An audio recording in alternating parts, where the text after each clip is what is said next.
Suling Emas, Jilid 2 Bagian 8. Kuiseng mendorong wanita itu dalam gelap, kemudian ia meloncat lagi ke dalam perahunya dan mendayung ke bagian lain dari tepi telaga itu untuk menyesatkan perhatian si Wesio terhadap Ang Xiaohua. Usaha dan akalnya ini berhasil baik, karena perahu Wesio itu terus mengikutinya. Setelah mendekat, kemudian terdengar Wesio itu berseru keras. "Bocah setan, sekali ini aku tidak akan memberi ampun kepadamu." Akan tetapi, karena ia sudah terbebas dari keselamatan Ang Xiaohua, kini Kuiseng tidak melarikan diri lagi.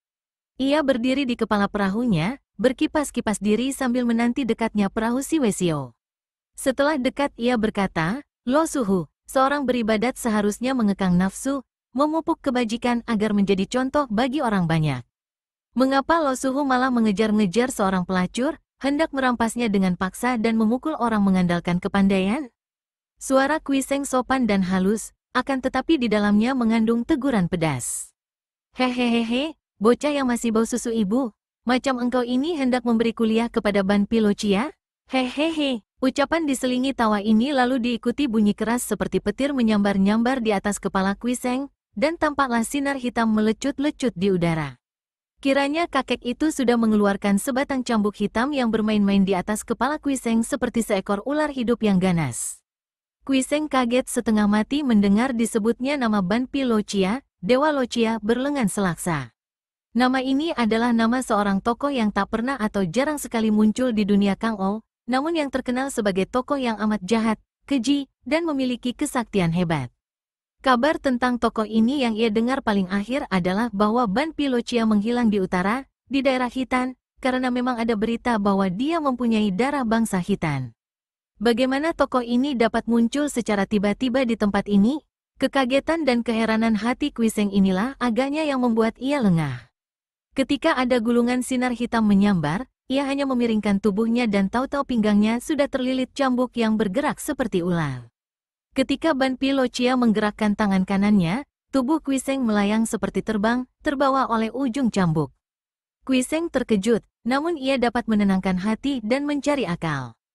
Dengan kipas di depan dada untuk melindungi diri, ia mengerahkan sinkang di tubuhnya untuk menahan tekanan ujung cambuk yang melilit pinggangnya, kemudian ia membiarkan dirinya terlempar melayang ke arah Ban Pilocia yang berdiri di atas perahu sambil menyeringai. Orang gendut itu ternyata amat memandang rendah terhadap Kuiseng yang dianggapnya seorang pelajar yang tahu sedikit akan ilmu silat, maka ia bermaksud mempermainkannya. Akan tetapi alangkah kaget hati raksasa gundul ini ketika tubuh Kuiseng sudah melayang ke dekatnya. Tiba-tiba angin pukulan yang hebat bertiup dari kipas disusul totokan kilat yang menuju ke jalan darah di lehernya, dilakukan oleh gagang kipas itu. Begitu cepatnya gerakan ini sehingga hampir saja jalan darah Tiong Chu Hiat di lehernya tertotok. Ketika raksasa itu mengelak ke belakang, tahu-tahu kaki Kuiseng sudah menotol pundaknya. Dengan menggunakan pundak raksasa ini sebagai batu loncatan, Kuiseng mengerahkan tenaganya dan melompat sambil mengerahkan tenaga pada pinggang untuk membebaskan diri dari lilitan ujung cambuk. Usahanya berhasil. Ban Pilocia berseru heran, dan tubuh Kuiseng sudah melayang kembali ke atas, tepat tiba di gerombolan pohon kembang di pinggir telaga yang cepat disambarnya. Dengan ayunan indah, tubuh pemuda itu sudah berada di darat, berdiri dengan tenang dan dengan kipas di tangan sambil memandang ke arah lawan yang masih berada di atas perahunya. "Hehehe, kau boleh juga, bocah." Ban Pilocia berseru setengah marah setengah kagum, cambuknya bergerak cepat mengeluarkan ledakan-ledakan keras. Ternyata cambuk itu memukul air di pinggir perahu dan, bagaikan didorong tenaga gaib, perahunya meluncur cepat sekali ke pinggir telaga, kemudian sekali meloncat raksasa itu sudah melayang dan tiba di depan Kuiseng. Dua orang ini kini berhadapan dan saling memandang penuh perhatian.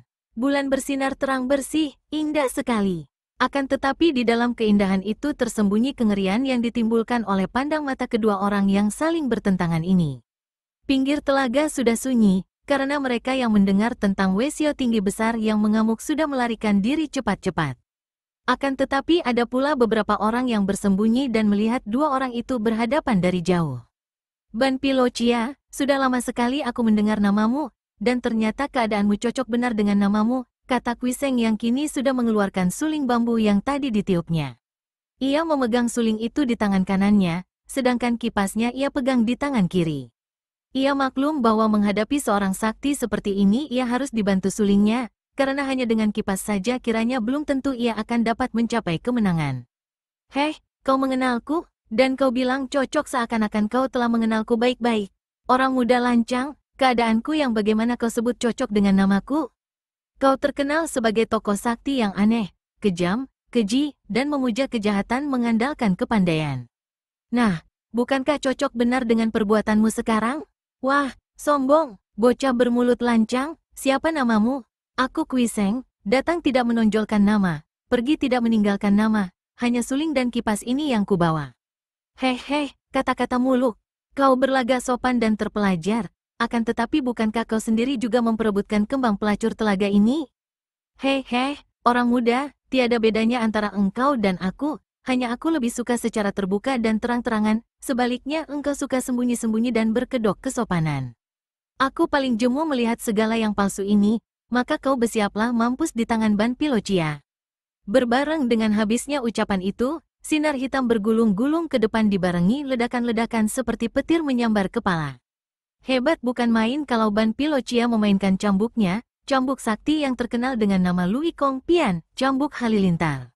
Gerakan cambuk ini mengandung getaran penuh dari sinkang yang sudah mencapai tingkat tinggi. Jangankan terkena pukulan cambuk, baru mendengar bunyinya saja membuat lawan menjadi pening kepalanya, melihat sinarnya membuat mata lawan kabur, dan hawa pukulan yang mendahului datangnya ujung cambuk cukup kuat untuk menjungkalkan lawan yang kurang tinggi ilmu kepandaiannya.